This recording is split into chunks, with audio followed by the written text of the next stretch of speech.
Just the pound.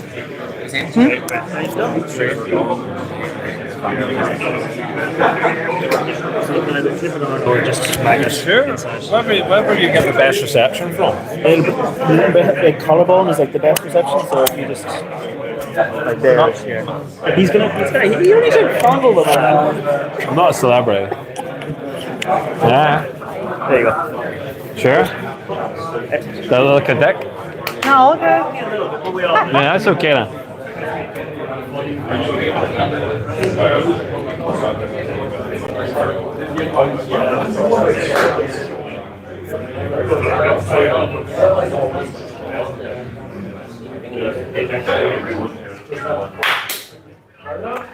Hi guys, good evening, and hi to everyone online. I'm delighted to welcome Paul Kane of Belfast Whiskey Week to talk us through a tasting on some of the Belfast Whiskey Week offerings and special bottlings before, and talking about the event starting from the 19th of July. Tickets on sale, not a little plug.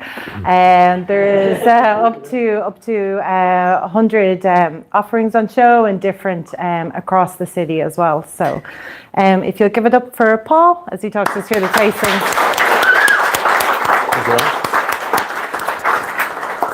So I'm a little bit confused because I don't know if I want to talk to the camera or if I want to talk to the room. So the people at home might get the better side. I don't know if I'm talking this way. I'm not too sure. First of all, I want to say thank you very much. Can people at the back hear me okay? Yeah? All right. So thank you very much and I'm genuinely humbled to be here. I don't know, it's a strange one. I've been on Belfast Whiskey Club for 10 years, give or take. And I always have conversations with people from the society, always. And it's really interesting. And I've advocated for a long time that because we have dual membership, there's people who are members of our club and there's members of the society, that we should do something longer term thinking, maybe some sort of joined up work, maybe a society branch in Belfast. Because we now have 7 whiskey clubs in Belfast, 7. And the last one only came on board last month, and even just it was within the last 2 years we grew to 6. So it's really interesting. There's a whole group of people really taking whiskey seriously in Belfast for such a small city. I'm really buzzing by the love for whiskey. And I think maybe I should blow my own trumpet and maybe say a lot of that's to do with the fact that we do have a whiskey festival, the fact that it has been going now for 5 years and this is its 6th year. That's probably been, a bit of a catalyst for some of the people who are up in Belfast who like whiskey, have come out their houses to come and try it, meet with people, and then realise, well, there's whiskey clubs that we can go to. So I believe in we've got the first ever female-only, non-binary whiskey club in the country, which is really interesting. But do you know what? It's a safe space. It's a safe space for women, particularly, to come and take part in whiskey tastings. The one thing that the Whiskey Festival, for those that don't know, Whiskey Festival started back up in 2019, in May 2019, and I said to our whiskey club at the time, I said, listen, we're going to have a Whiskey Festival in July, and they all just looked at me and thought it was a wee bit mental. I thought it was a wee bit mental, but I also thought, do you know what? I'm a Scotsman. I've been living in Belfast at that point for about 7 years. And I know what our whiskey festivals are like in Scotland. And we've got good ones. We've got Speyside and Highland and Fayshile and at Campbelltown now. And these are really well attended festivals.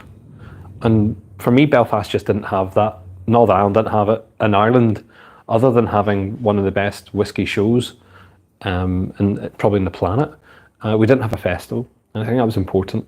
I wanted to create a festival atmosphere. So within the space of 2 months, we'd sold out Whiskey Week 2019 with a handful of events over a week. And I was buzzing from that. Like I was at the end of that, I was just like, wow, that was class, I didn't advertise it. It wasn't really well advertised. It just went out to people who we knew from the clubs and some of the bars that we worked with. And tickets were sold, I suppose, with the collaborations that we worked with. It was really important that was the case. And I wanted to do the same the next year. So for those that might have known, what Belfast Whiskey Week did was it automatically in January, February of 2020 decided that it would become an online festival, and I believe at that time became the first online whiskey festival idea shape for the COVID, for the pandemic.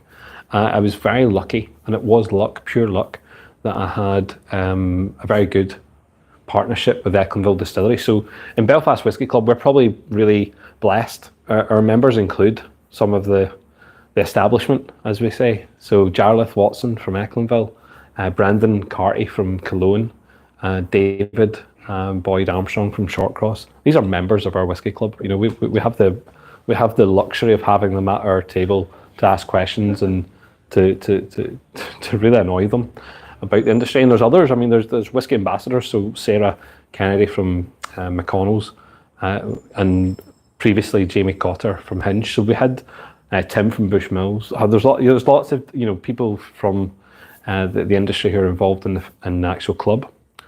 So Ecklinville did me a big favour. I asked for miniature bottles, which they didn't have a lot of, but they got me lots of miniature bottles.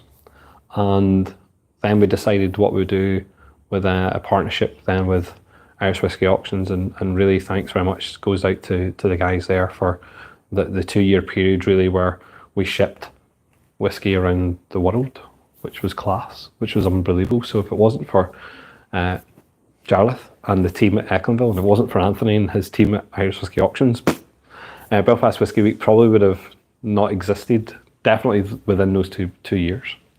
So we're very lucky. And then, in that second year in 2021, 19,000 miniatures were used. So that's a lot of hand pouring. It's a lot of hand pouring, you know what I mean? I don't have big muscles but it was, I got the weight of a bottle really quickly about that, but look, I wanted to bring it back to a physical event. So we tried a hybrid event, online and physical, and then we brought it back to really just being a physical festival. And that's not to say that we don't go back to some sort of online, and we have tossed and turned with the idea to do something online again in the future. But look, we were very lucky. So that was the kind of journey of Belfast Whiskey Week. It's kind of come on to the point where we're at roughly 100 events over 9 days. It's not a week. We kind of just expand. Belfast becomes a week with 2 weekends, which is good. It's good. It just allows us to do things that we want to do. And sometimes you see something working and you think, can I replicate that? Can I make it work again in the festival? So we've trimmed it slightly this year, but there's lots of variety. And it's not just whiskey tastings. We have to be clear on that. So there's donuts. I will talk about the festival a little bit more, but I do think that we do have whiskies in front of us. And I think that I was asked nicely to come and do a tasting, and then they were like, well, what whiskies would you like to do? And I was like, well, sure, I've got loads of whiskey. And I thought, well, why don't I just use whiskies from previous years, and to give people an understanding of what we've been tasting and what we've been lucky to do. So I don't know how many festival bottles we've had so far, but it's a hell of a lot. It's a hell of a lot, and we've been well supported by lots of different brands that aren't represented on the table today. So Boan, we've had a bottle from Boan, the first ever peated bottling, I think, from them, which is the good, the bad, and ugly, but in peated version, and the cast strength, with the saltire on the bottle, which I thought was really interesting. Irish whiskey bottle with a saltire on it, and then obviously Macamira's here. So first ever. Swedish distillery doing a festival bottling in Ireland, and actually putting an age statement on the bottle, which is really interesting because they don't do that. I think there's only 2 or 3 in the world with age statements from Macamira. They don't tend to put numbers on it. And just super supported by. Oh, we've had one from Hinge. Sorry, we had a lovely sherry cask peated finished bottle from Hinge. And last year we got our first ever, twice in the same year, our own liquids. So everything had been sourced up until that point, which is, that's Irish whiskey in the main.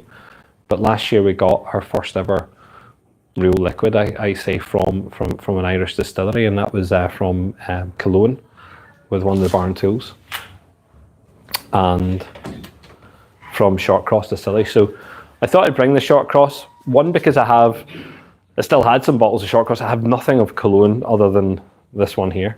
So the first one, which is on your tasting mat to your left, is Shortcross claim to fame. They say this is the first time it's ever done in Ireland. I'm not sure. I kind of, me and David argued about this.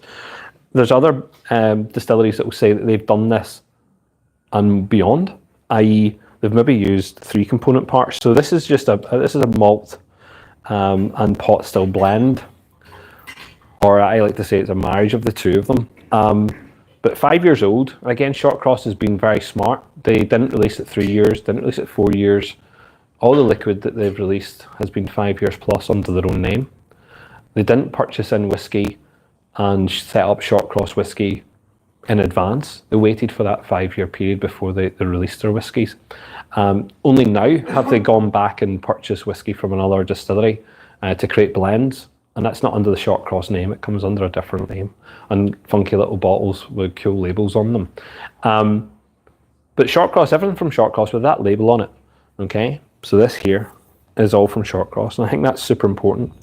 Not many releases so far, but they are one of the most, I suppose, experimental distilleries with multiple variants. So their first release really was a rye, and they've got pot still single malt, they've got peated single malt, they've got a variety of different whiskies. Something that I think people, maybe in the south, but again around the world, definitely miss. They don't understand it. They don't, because they've never spoken about it. They've been very quiet, and my main criticism for Shortcross is that they are super quiet. They don't shout about it. They don't really, come up and confront you. There's not a brand ambassador that runs around the room, trying to mingle with everyone. They don't have that. But what they have fantastic liquid, and when people do taste it, then they understand what's going on there. And if you get the chance to go to their distillery, it's like a beautiful place. It is in a lovely country, estate, lovely. But the distillery is quite quaint. But the production line, what he's doing, and everything, the effort that both David and Fiona put in, the two of them are, both distillers, both of them are able to do a hell of a lot of good work. And it's the passion they have. They do have passion, and you just need to meet them to know that and have that conversation with them. So I want you all to think about this. What we think about malt, and what we think about a pot still, the blending of that. We've seen that already in Irish whiskey, I think, but not with people with their own liquids. We've seen it, through the Irishman series. Yes, we've seen it in different guises. But I think, look, for me, it was a no-brainer. Given the opportunity to taste it before it was released, I like 46%. I mean, I tend not to don't think we've gone anything at 40%. If we do, then I will resign. But no, things need to be. I think they need to have a bit of alcohol, and I think I don't necessarily buy into it. Everyone has to be cask strength, but I do believe that there needs to be something to allow us to manipulate it ourselves. Because when these distillers are doing their job, what they put out into the bottles is what we should be drinking. That's what I think of it. So I just think you've given it enough time to breathe. I think it was sitting there, and it was getting that chance to breathe. The nose, I think, is delightful, and there's so many whiskies out there to pick from. But when you get a good nose, you kind of know that. You kind of automatically, it's a positive thing. It's very delicate. It is delicate. It is, and I think even in the nose, I've not tasted it yet, but I think even in the nose, there's just so much complexity to it specifically. Like it's like the wood shavings. Yeah. Did you say wood shavings and honey? Yeah, I like the analogy of the honey, and the wood shavings is really interesting. This is bourbon casks. David's very precise of what cask he's freaking using. I mean, I think at the moment he's gone off on a tangent with some cognac casks and some really interesting orangey, peaty notes on some of his whiskies. Yeah, but Yeah, I don't mind that analogy. It is quite honey-ish. I mean, could I just have it on some waffles or something? Yeah, possibly. Does anyone not like the nose? Because I'm like one of those guys who I lead by the nose, so I don't necessarily lead by the taste. Taste to me is secondary. For me, I like the nose. Like, you know what I mean? It's quite nutty. Yeah. Well, I like that. That's a big word, but small. It's delicate. So again, it's Delicate. It needs a bit of attention. Like it's not going to hit you. It's a nice start. A nice start. Okay. And the chat says lovely fruit notes, apples, pears, and honey. So yeah, the honey. Yeah, the honey things. I think the honey things there, like. Coffee and caramel. What about the taste then? So we do get a little bit of front-loaded spice. I do think we get it. It's not overpowering on the tip of the tongue. What does allow it to happen maybe into the third part of that sip, it does start to just seep a little bit onto the tongue, and then it kind of dissipates. And I think it's only when it goes back down that you get it again. So it's not fully constant.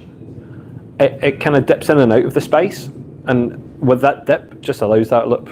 There's a lovely sweetness to it, which I find it is. The viscosity is nice. It's just thick enough, not too thick. It's certainly not water or wet, as I call it.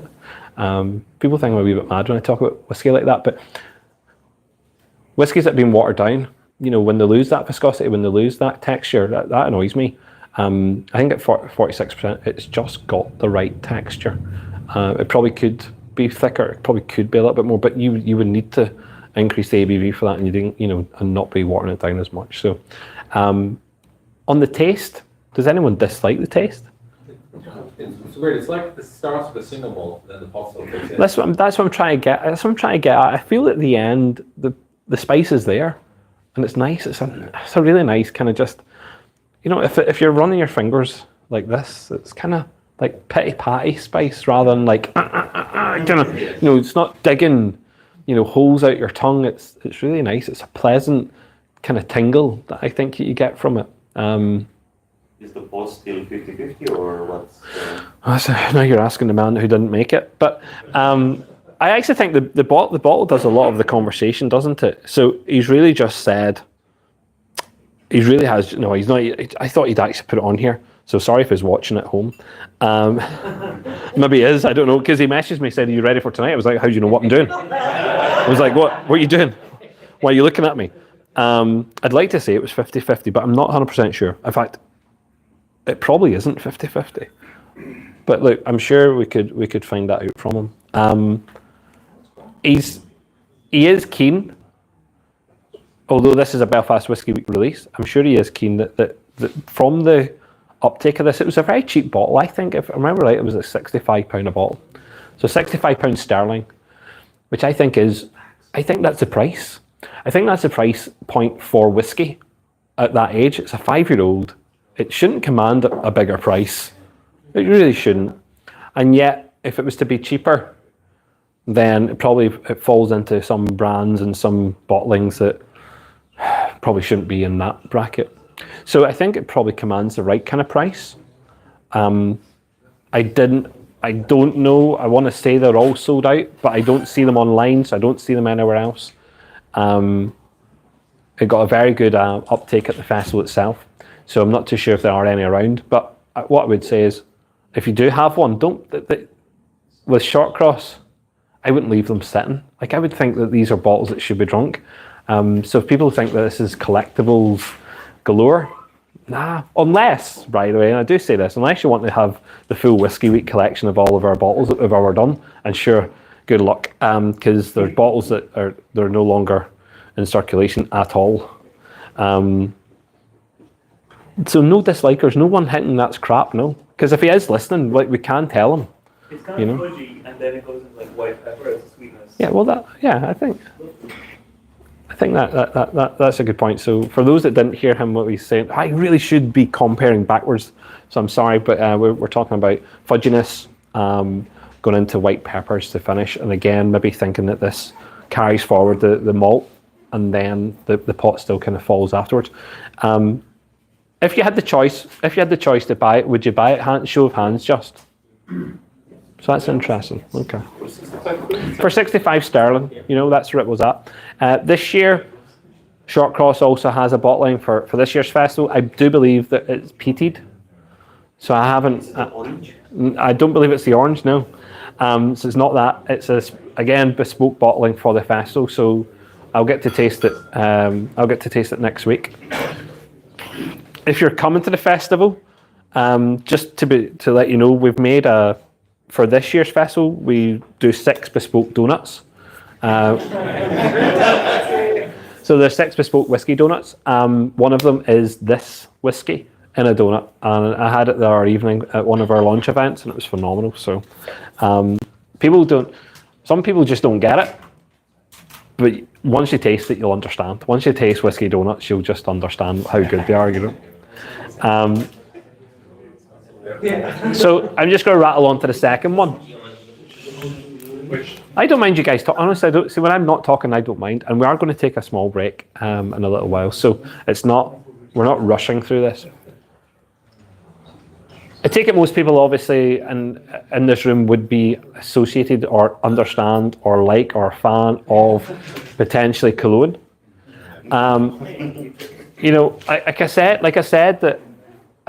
that the northern brands have been very good to me. They've been good because they believe in what I've tried to achieve. I might not have done it the best way possible. I might have rubbed people up the wrong way at certain times, but people like Brendan Carty have stood by me in terms of what I want to do. So every year that we talked about doing a festival bottling, Brendan was the first one to put his hand up and say, we're doing something. For the first 4 years, was it? Yeah, we've done the Bonded Exclusive series or something like this, where we've used Bushmills liquid. So Bushmills whiskey and different cask variants. So I think the first one we ever did was a rum cask finish, which was absolutely superb. And what I would say is I took the cask that used, and I now have some cologne liquid in that cask. So it's had a whole a cycle of life. And my 3-year-old cologne spirit is smelling and looking great, and apparently tastes great. I've never tasted it, but everyone else has. So everyone who goes to the warehouse tastes my whiskey, which I think is fair. This is a really mad experiment. This is, we've got really quality Bushmills liquid, and Brendan had just finished off the Cougar series, so the Potchin series. And he had a mad idea. It was a really mad idea. He says, look, why don't we finish off a whiskey in a Potchin cask?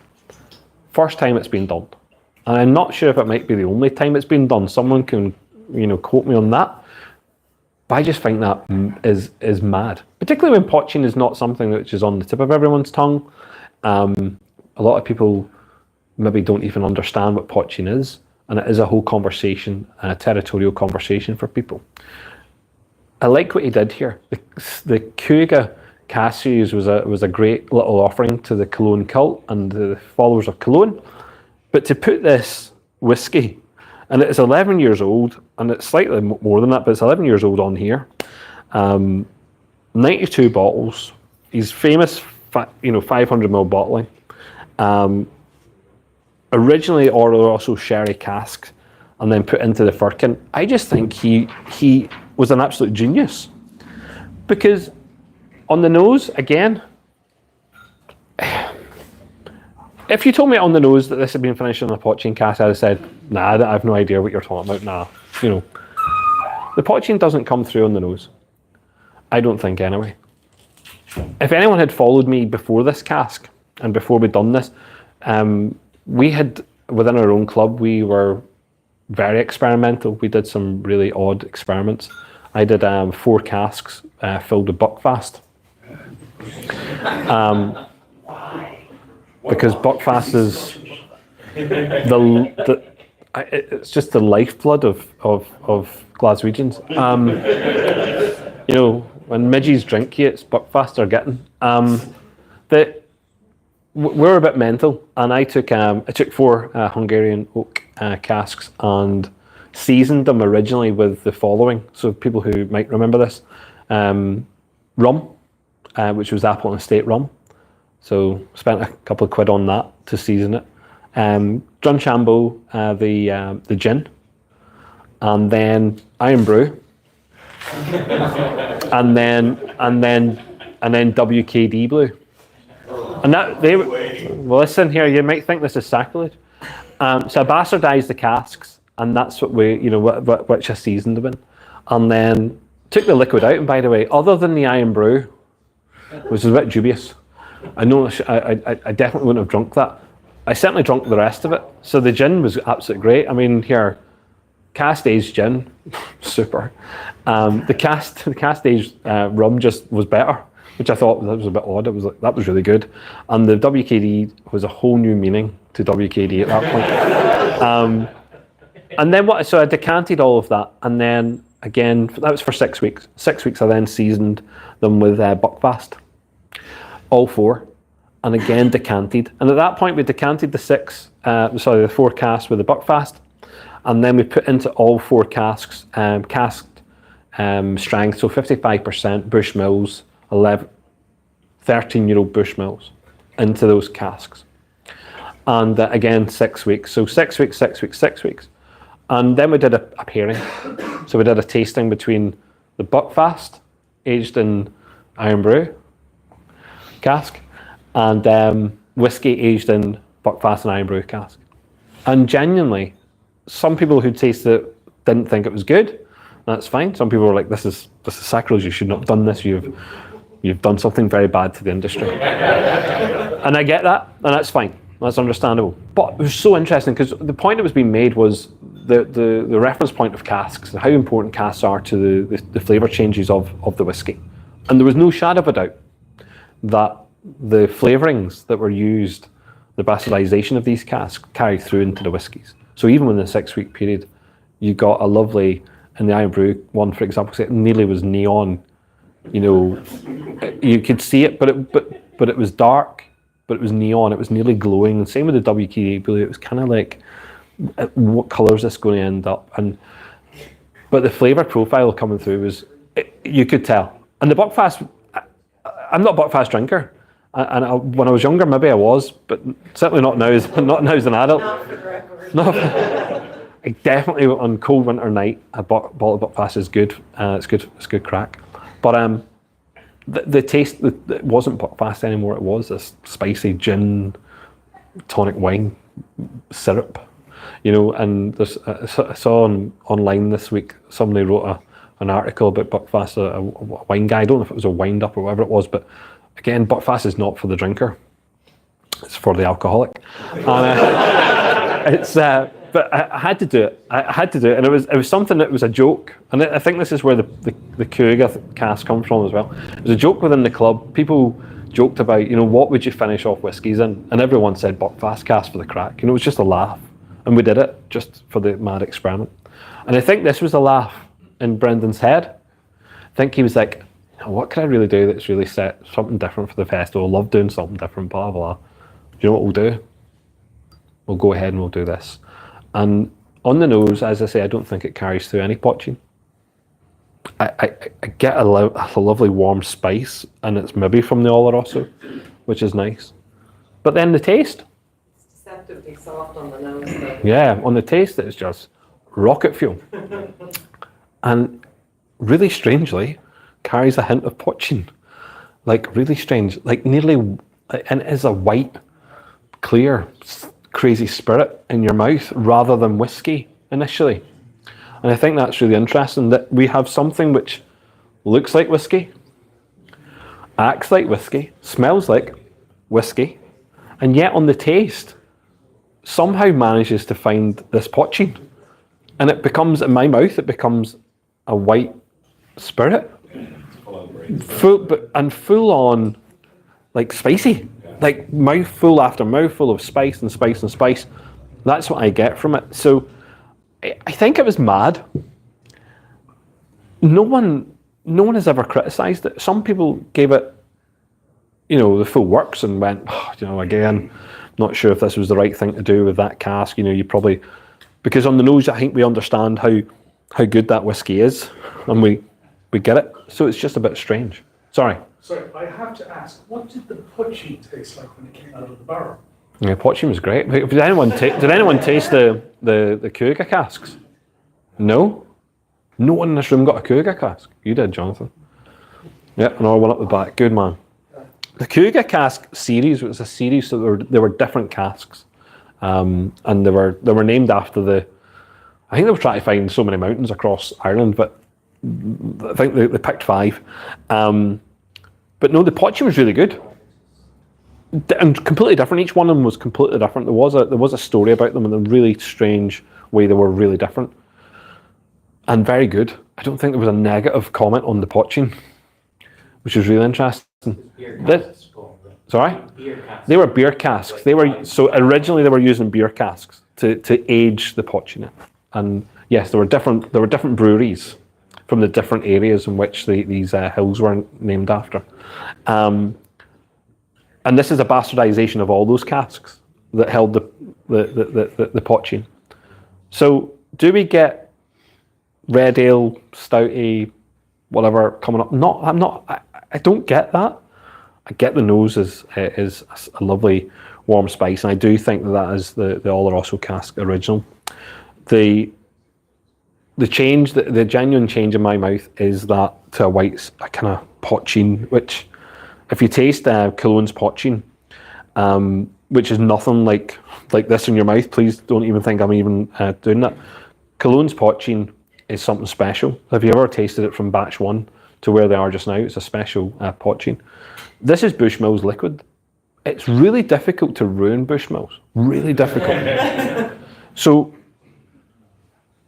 but he's managed to dissect it in some sort of way. He's managed to break it down. I don't get on the taste, Bushmills DNA, which is really odd, because in most Bushmills, and why there's one on the table tonight is to make that point, that there's a DNA.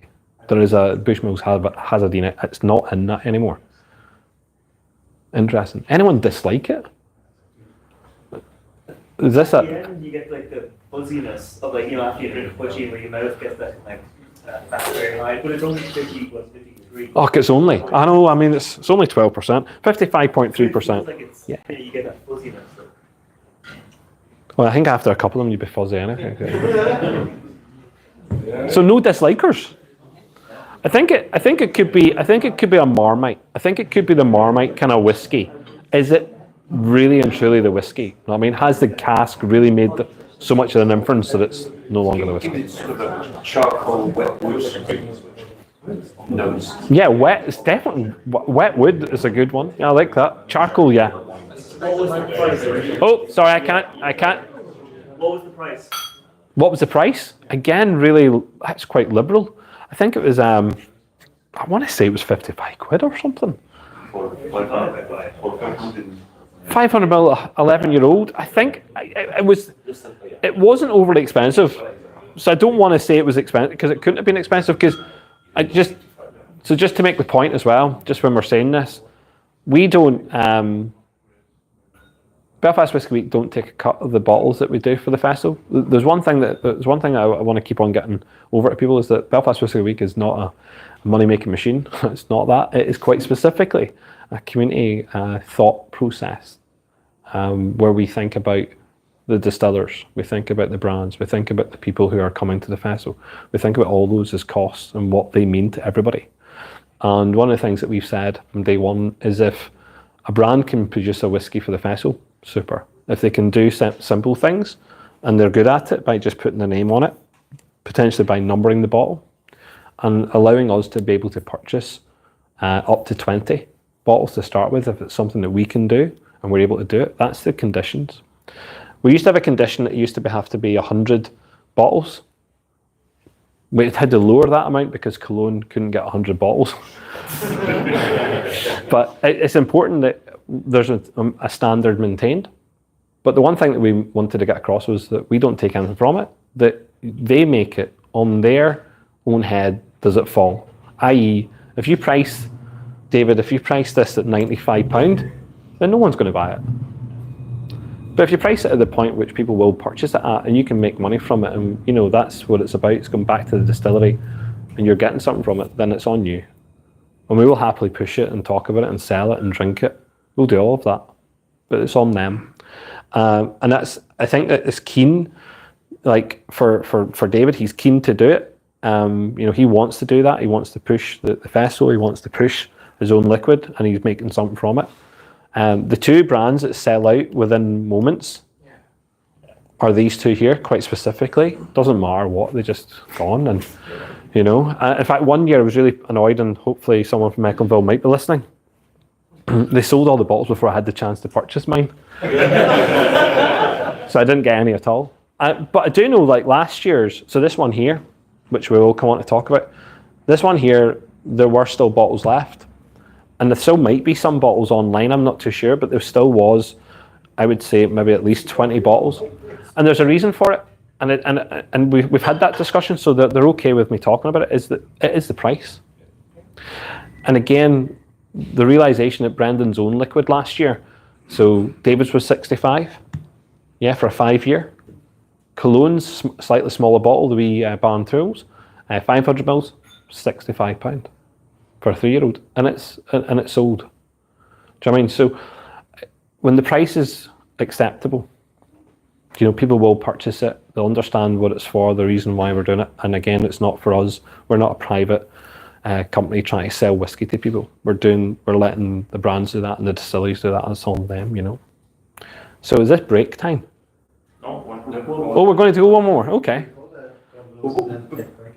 Okay. Well, I like it. I'm being led. Because I mean, it's a 20-year-old whiskey, so you could expect. Oh, I think it's over 225, is it? Give or take, £225, £250 now. Do you know, I think price is important. Like whenever we do whiskey tastings, we don't talk about price. The price is the last thing we talk about, but it is important, and it has a place in the conversation, because sometimes I think that brands and distilleries, and I don't mind them hearing this, is that I think that they get to a point where they take a liberty, and there is a liberty being taken by releasing certain bottles at certain prices.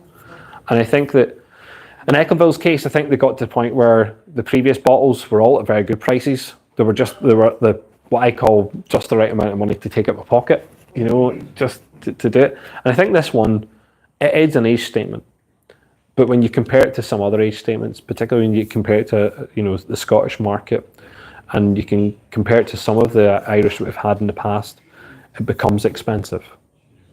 And again, also, and no shadow of a doubt, this is probably one of the best tasting whiskies that Eccleville have ever put on the table. I mean, it's exceptional. And am I happy to pay the price? Yes. But are other people? Possibly not. Do you know what I mean? So we will talk about this one then. Okay, so Eccleville, the Dark Series, 20 years old, full-on cask strength, so 55.5%. This was cask number 1652. To let people know, the previous casks that we had, or the previous bottles that we had, all won Irish Whiskey Awards. Well done to all the tasters and judges who picked my bottles for winning awards. Thank you very much. That was really important. The liquid, and I quite specifically wanted, and Jarlath will hate me for it, Dunville's is known for Cooley single malt. This is Cooley single malt.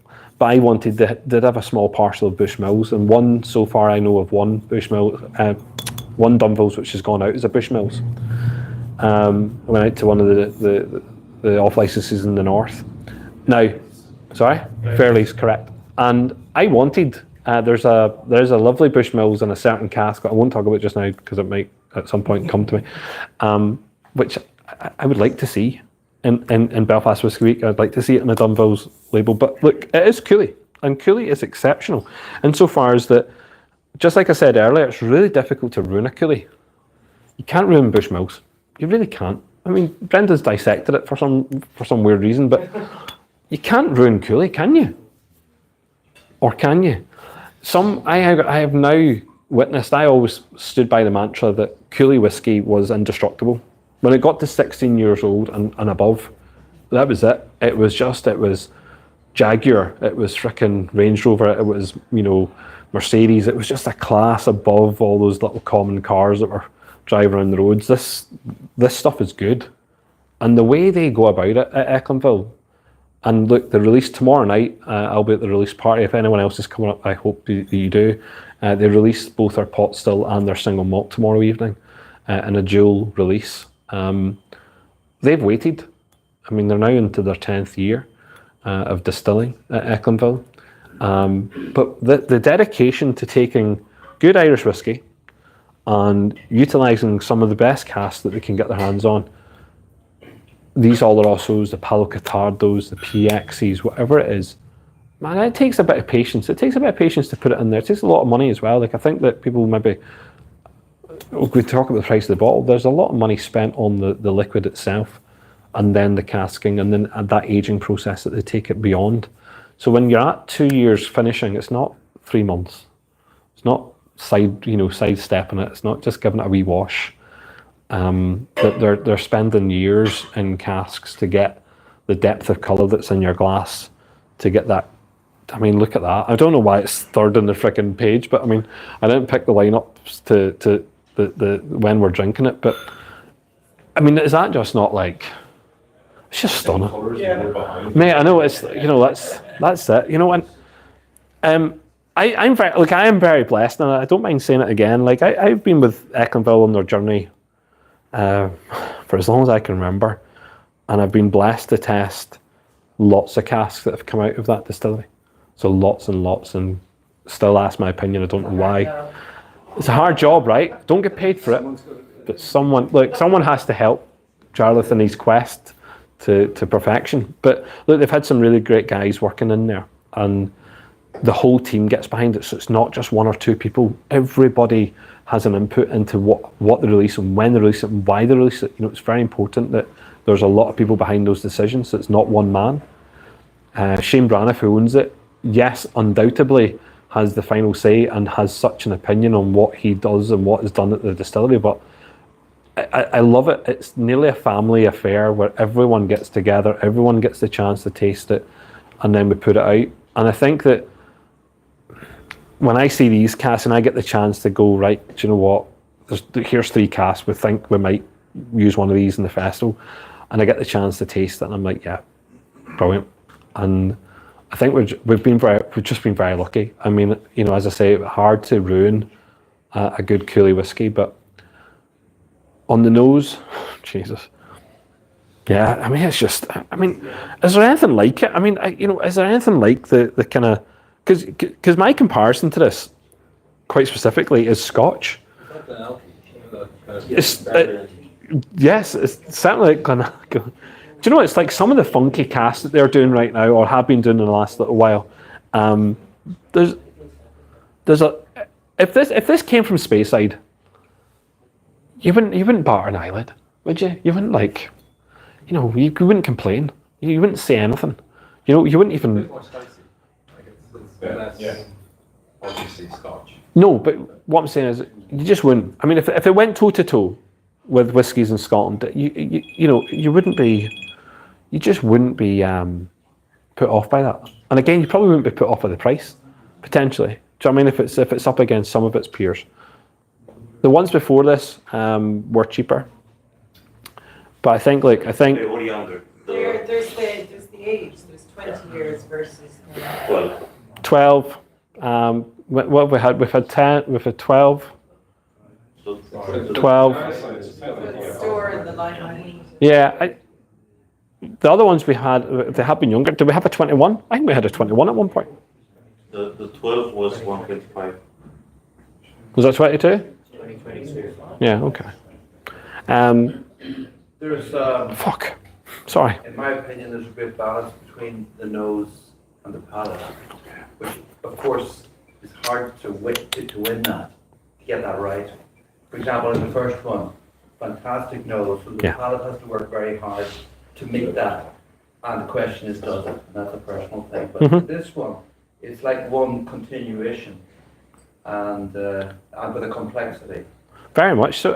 Here, you're hitting the nail on the head. So that conversation there, just for our audience that didn't maybe hear it, is about the consistency between the nose and onto the taste. And again, I think on the finish, I think it does continue through. There is a lovely balance to it. There's just so many fruits. Like it's like having a big syrupy sweetie stuck in your mouth for so long, and you kind of roll it to the side of your mouth and you keep it there because you're having a conversation with your ma. You don't want it to know you're eating sweeties. You go back to that boiled sweet and it's still there, and it's still that consistency and the gloopiness. I mean, the viscosity, the mouthfeel on this is huge, and it's chunky, and it's. That's a boiled sweet that's been sitting in a tin for about 5 years. But it still has the taste. The taste is still there. Yeah. Sticky. It starts like else, but it's all, It's anyone else that's read oaky dustiness, it's heavy. And the chat says candied orange peel. Yeah. Yeah. Do you know what? You get a little waxiness Yeah. on that, yeah. I mean, it's hard not to like that. I mean, I've not. First of all, up in the club in Belfast, I don't know how many dumbbells we've had. I don't know. Maybe nearly all of them. I had this problem once. And my wife will not be watching this. But I had this problem once where, like I use whiskey as a commodity, and I did that way before I drank whiskey. Way before, so going back 15 years, whiskey was a commodity. And then it became a passion to drink rather than just to use and sell personally. Never flipped. I've never been a flipper. I've never been the person that takes a bottle and tries to get rid of it very quickly. In fact, I live by some principles. But and people know that I'm probably really harsh on flippers. So if people see some of my commentary, they're probably thinking we don't like this guy. But when it comes to Dunvilles, and when it came to some other ones, I have the full cologne collection from day one, and that was really important. But then I had 2 full collections of cologne from day one. Dunvilles got a bit silly because cologne was hard. Cologne was very difficult because there was very few of them. And once your mates found one, they were like, "Oh, fuck, I want that one." I have the original Gloria. If anyone has come across Gloria before, Gloria is their little coffee liqueur that they did. And nowadays the label's kind of it's like a white, almost embossed print on it on the bottle. The original, there was only 6 of them, was an actual label. It was stuck on label, a little bit like that. We had to get them from England because that's where they were sent there by accident. Well done, Gareth, who spotted that online, and we're buying them. But when it came to Dunvilles, there was a lot more of it. There was a lot more in every release. So I went a bit crazy, and my idea was always to buy 4 or 6 of every Dunvilles. Now, up until the last 3 releases, it was 4 or 6, and I kind of slowed it down. But they don't sit on a shelf and they don't just look pretty. These are bottles that are continuously opened and for tasting and everything else. That's the whole point, is that once you find a very good whiskey, fucking buy it and open it and drink it. Don't just be sitting on it, please. I would like to also say at this point, I have probably, unless anyone wants to challenge me, probably the largest Bushmills collection in the country. I'd like to see that challenge. I definitely have more than Willie Jack, and I know that for a fact. So yeah, I'd like to see that challenge. And that's bottles from pre-prohibition, so it's bottles from 20s, 30s, all the way through. I think some people don't understand this as well. When I do Belfast Whiskey Week, it's a passion project. And again, it's not about, I have other businesses. I need to keep on saying that. I do other pieces of work, and the Whiskey Week is just a bit of crack, and it is a bit of crack. But I like to drink good whiskey. So if people have followed it and have been part of it, then they'll have seen the whiskies that we taste. So it's not whiskies that are donated by distilleries. Sometimes that's nice, that's okay. And thank you very much to the likes of IDL or the other distilleries who put an effort in. But a lot of the whiskies we drink in the festival come from my collection.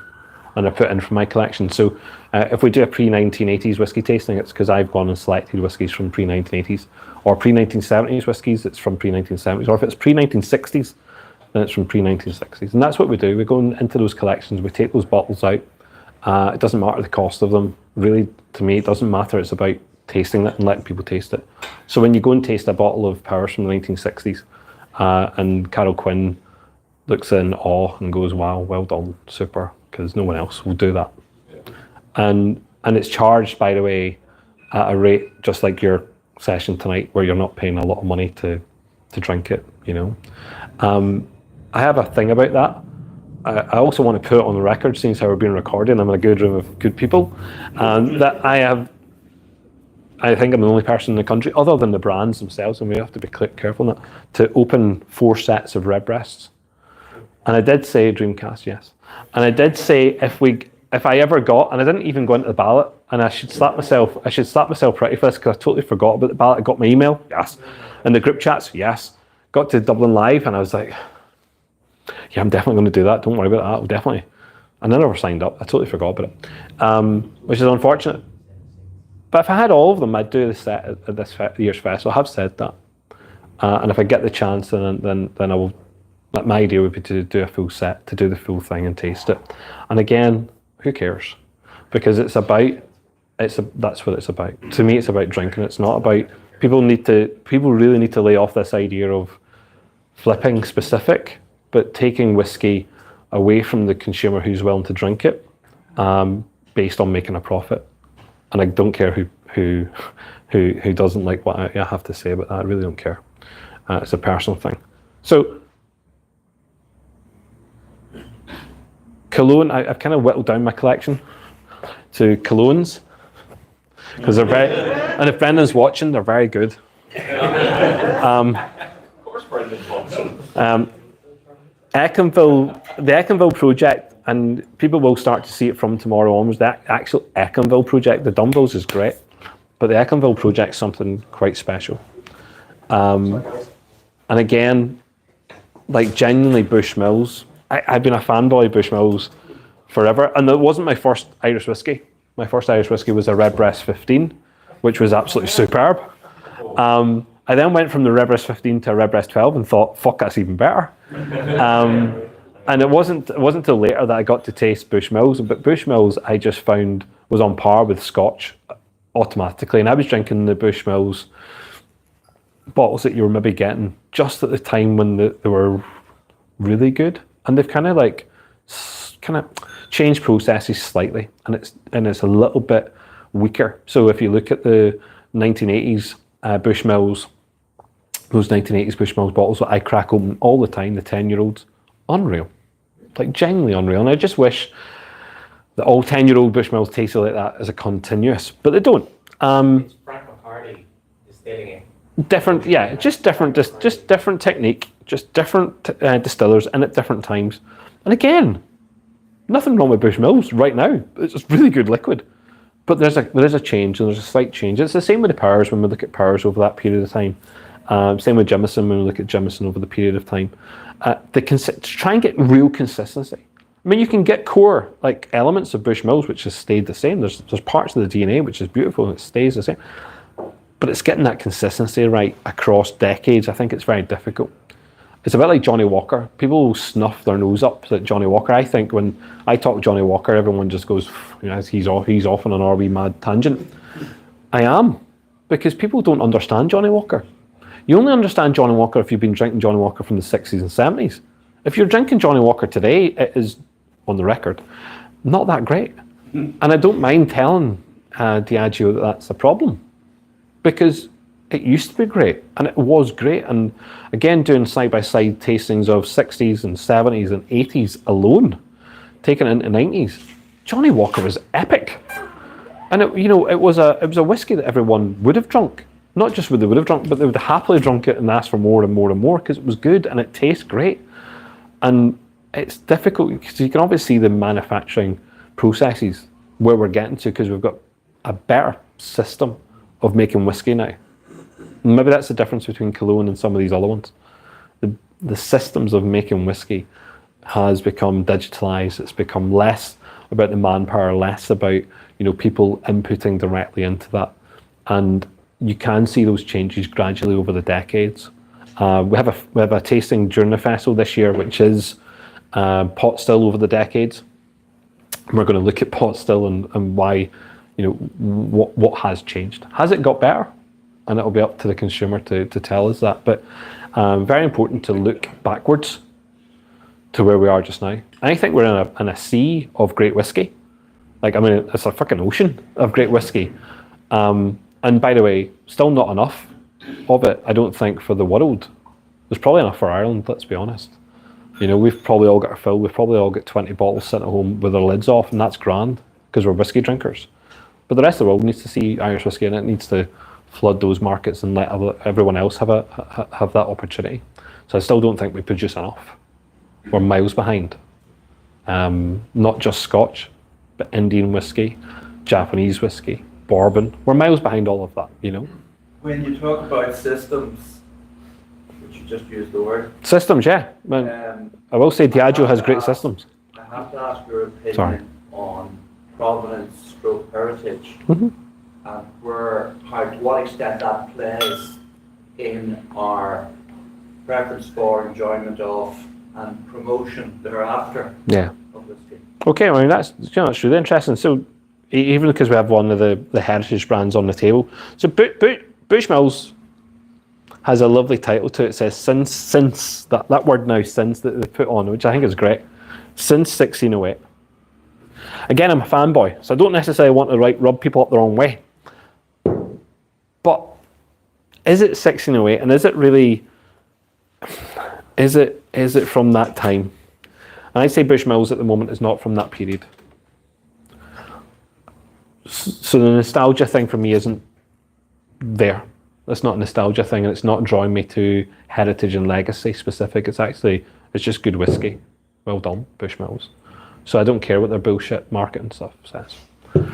Interesting though, Dunville's is a revived brand, the legacy brand, historic thing. When we take Dunville's as the whiskey producer in Ireland, not a whiskey producer in Ireland, but the whiskey producer in Ireland, when we take it to the fact that they were producing more whiskey at Dunville's than cumulatively Scottish whiskey distilleries at the same time. When we look at that footprint of the amount of whiskey being produced at Dunville's compared to distilleries around Ireland, that's an interesting legacy. The fact that it was wiped out when it was in profit, not bought by Scotch distilleries, not burnt down, not through prohibition, nothing, but when in profit, it's an interesting conversation. It is quite, for people in Belfast, really, it should be something they should be proud of as a name. It was a massive employer. The donations that were made to the city, including parks, hospitals, care homes, schools, the list goes on. The amount of things that were done by that family alone to Belfast. I think at one point, was one of the Dunvilles even like Lord Mayor potentially of the city or something in that vibe. You've got a legacy brand now. That to me is interesting. That does carry, and it resonates with me. It's like, wow, that's really interesting. What does that mean? Because it should evoke all of that history and feeling and being proud of being a Belfast brand. They changed it slightly. So in here, VR would have been a hark back to the monarchy specific. And in this case, the wording is just very rare, which I think is lovely. It's a nice wee note to it. But they keep all the symbolism of Ulster. And at one point, if you looked at labelling from brands or distilleries from Ulster, they all carried the same colour scheme. So they all carried a red and a green and potentially a black, but red and green, and there were the flowers of the provinces. So you would have had a thistle on there, okay, you'd have had a rose on there, and Bushmills would have had exactly the same labels as this. So if you look at old Bushmills labels, all the same from that period of time. They all use the same printers and artists and stuff. And it was quite specifically about brand promotion for brands in Ulster. So the ones that were serving to politicians in Westminster to the McAllister or McAllister branding. You know, you've got Thompson's. You've got all these different brands all using the same kind of things. Dunville's just has that relationship. There's a lot of things that people will never understand about the history of Dunville's insofar as I just referenced, they went out of business in profit and were brought down because of, and my understanding of it, and there's a lovely page, a website that you can go on and read about it, the history of it. But it was a family run distillery with a board of directors, and it ran out of family members who were able and capable of taking forward the company. And the company directors went, well, if there's no Dunville's, there's no company. And that's the end of that. And they sold, they kept on selling their stock. They just stopped production, kept on selling off their stock, went out with a lot of money, very profitable, but very difficult for the city to take. And I think in Belfast, people will know the history of shipbuilding. They talk about that all the time. That's great. And historically, like, that's continuously known about because of the Titanic, and everyone harks on about the worst thing that ever happened in shipbuilding. They don't really talk about all the great things, but they talk about the worst thing that happened. And yet they talk about the flax and the linen. Yeah. But they don't talk about the biggest profit maker in the city. The biggest profit maker was whiskey per head. So per person employed, whiskey was the largest money maker for the city, and the legacy had been lost, I think, for that 100-year period, really. You know what I mean? It's not been talked about, and certainly over the last 70 years, it's been kept under the carpet. Maybe it's a dirty secret. Maybe it's people don't want to talk about whiskey, and I think that's something that we've talked about in the festival is to bring that back, to talk about legacy and history and all that. And Dunville's did that really well, and it's sympathetic to the whole thing. It's not to say we are Dunville's, no, and it's to say we're bringing back this brand, bringing it back to Belfast, and it's Belfast reborn. And I like that. So it's a good question, because to me, it invokes what Belfast needs. It needs to be reminded, and the people of Belfast need to be reminded of its heritage. When you have so many distilleries, and Belfast really producing more whiskey than anywhere else on this island at one point. And if you add in the Cumber distillery and the mass production of Cumber, Dunville's, Avonil distillery, Cromac distillery, those 4 distilleries alone, Conswater, which is Avon, and the Avonil area, that's just huge production levels. So you see the records, and Finnan O'Connor was really good at it, picking out records, but the record production and levels of alcohol produced in Northern Ireland and Belfast alone compared to the south is just huge. It's not until the changes of these distilleries being either bought out by the Scots, shut down themselves, or burnt down that you have problems, you know what I mean? Prohibition is obviously there, but I think it's those other things that cause the downfall of history in Belfast. So I like it. It's a good question. Sorry for going on, but I like this. My other answer would be that there's some brands out there that literally just, find a name from somewhere, buy some liquid from a beautiful distillery somewhere close to Northern Ireland, stick it in a bottle, put a label on it, shove it on a shelf and think, it'll sell, and it's got no provenance. It's got no connection to the buyer, to the whiskey drinker, to the city, to where it's meant to be from. It doesn't have any of that, And I think that I think they've done all right. And I think also, to be true, when they do release their whiskies here tomorrow, and they go for the pot still, and they're going to shove pot still into the old Cumber and be proud of their liquid having that name on it, I think that says something. Like, that says something about heritage brands bringing something back to the area, saying something about the people in that area. I think 90% of the staff at Ecklenville come from a 40 to 50 mile radius. Do you know what I mean? They're born within that 40, 50 mile radius. You're a long way away from the system when you're talking those types of truths. And the consumer wants to buy something. How much of that do they want to buy? As long as it's authentic. No, yeah. I mean, look, do you want to buy, and this is a personal question, isn't it? Do you want to buy a liquid which has been taken from every part of it, has been taken from the local area and produced?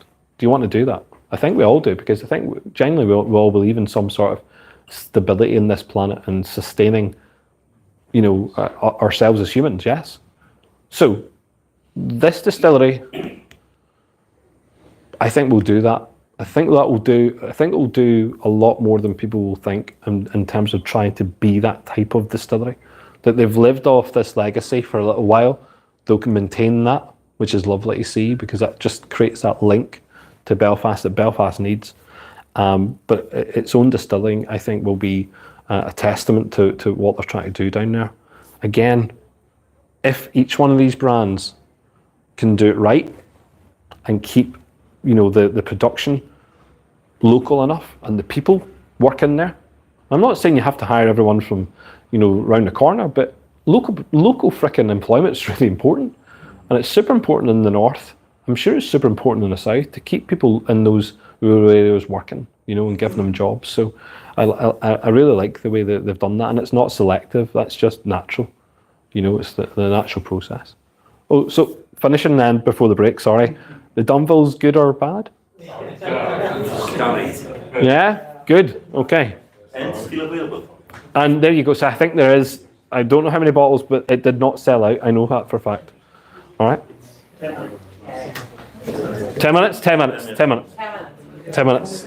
Go for a pee.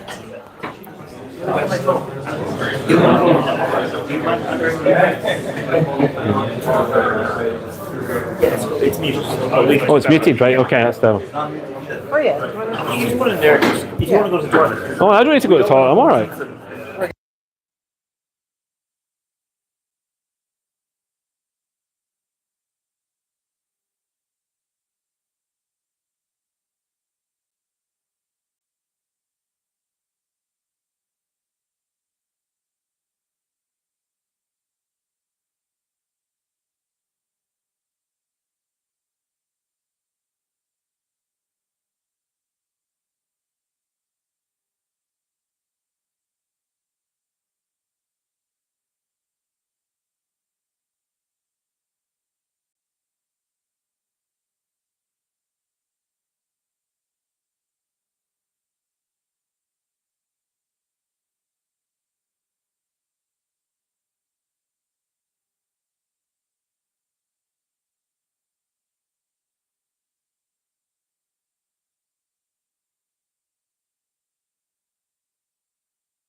go to